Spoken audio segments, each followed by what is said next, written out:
خسرنا لأنهم كانوا الأفضل، يجب علينا الاعتراف بذلك. هيدا كلام مدرب المنتخب الأرجنتيني ليونيل سكالوني يوم أمس بعد عدة أسئلة من الإعلام الأرجنتيني. لكن بعض ما يسمى بالإنفلونسرز مصرين على تحويل الحقائق وصناعة الدراما والمؤامرات. أنا ما عندي مشكلة بهالموضوع، التشويق وهالأخبار وهيك، بس اليوم بس تكون أنت إنفلونسر والله عطيك ملايين الأشخاص حول العالم أو مئات الآلاف من الأشخاص أو حتى لو 10,000، لازم تعطيهم المعلومة الصح ومن بعدها تعطي رأيك. لكن اختراع أمور لم تحصل هيدي بتصير معيبة، لأنه نحن نتكلم عن نهائي كأس العالم ومش دورة بالحي. ليونيل سكالوني أمس قال ما عنده أي علم عن أي توتر للاعبينه، ما عنده أي علم على أي ضغوطات تعرضوا لها. قال لم نتعرض لأي ضغط.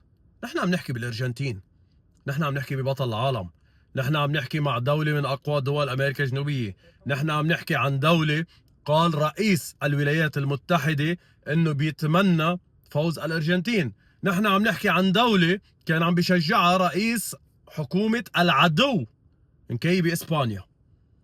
يعني إذا أمريكا وإسرائيل كانت معك، هون ما عم بنتقص من جمهور الأرجنتيني أبدا، الموضوع مش هيك، بس الموضوع على قصة المؤامرة.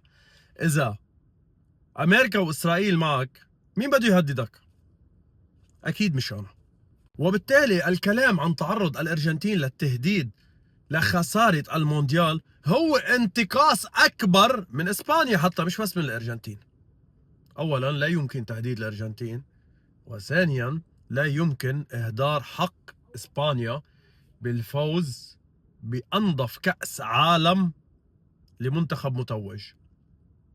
إسبانيا الوحيدة اللي قدمت كل ما يمكن أن يقدم بكرة القدم بكأس العالم 2026.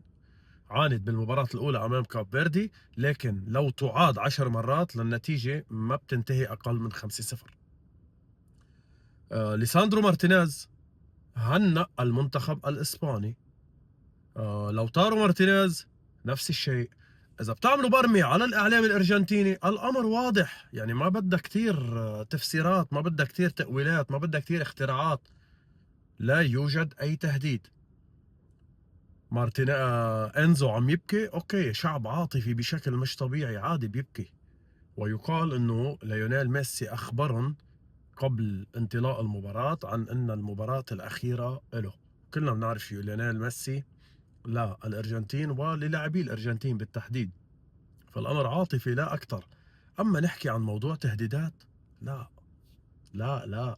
يعني نحن لليوم بعد من سنة 98 لليوم 28 سنة بعدنا لهيدي اللحظة ما عرفنا شو صار مع الظاهرة رونالدو قبل النهائي، ومع هيك نستحي نقول كلمة تهديد.